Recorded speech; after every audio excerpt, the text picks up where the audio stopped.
ও sorry ভাই। আচ্ছা ভাই ঠিক আছে। কি রে এটা কি মানি ব্যাগ না? দেখি মানি ব্যাগের ভিতরে এতগুলো কি দেখা যাচ্ছে? টাকা। ওরে আল্লাহ রে, এই মানি ব্যাগে দেখি কতগুলো টাকা। অজু করতে এসে তো আমার কপালটাই খুলে গেছে। আল্লাহ তারে দেয়, আল্লাহ তারে এইভাবেই দেয়। ও ভাই ওইদিকে জামাত শুরু হয়ে গেছে, আপনি নামাজ পড়বেন না? হ্যাঁ যাবো ভাই। ওই উজু করিনি, উজু করবো আমি। উজু করেই আমি এখনই আসছি, আপনি যান। আচ্ছা তাহলে তাড়াতাড়ি আসেন ভাই। আল্লাহ জানে কিছু বুঝে ফেলেছে কিনা। ওই তো চলে গেছে, যাক কপালটাই খুলে গেছে। আশেপাশে তো আবার কেউ দেখিনি তো? না কেউ দেখিনি। টাকাগুলো বের করে ফেলি, টাকাগুলো আগে পকেটের ভিতরে রাখি। আর এই মানি ব্যাগটা কি করবো? মানি ব্যাগটা আমি এখন পকেটে রেখে দিই, নামাজ শেষ করে বাড়ি যাওয়ার পথে ফেলে দিবানে। যাই আগে নামাজটা পড়ে নি, যাক কপালটাই খুলে গেল। যাক আলহামদুলিল্লাহ, নামাজটা পড়া শেষ। এই কি ব্যাপার, আমার টাকাগুলো কোথায়?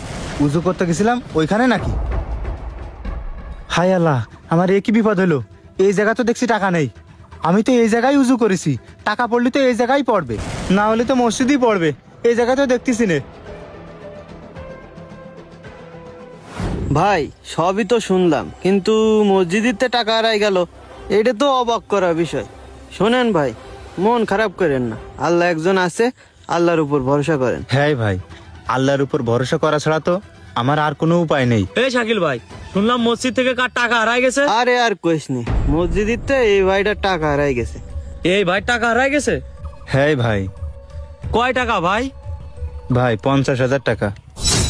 ওরে আল্লাহ, 50,000 টাকা!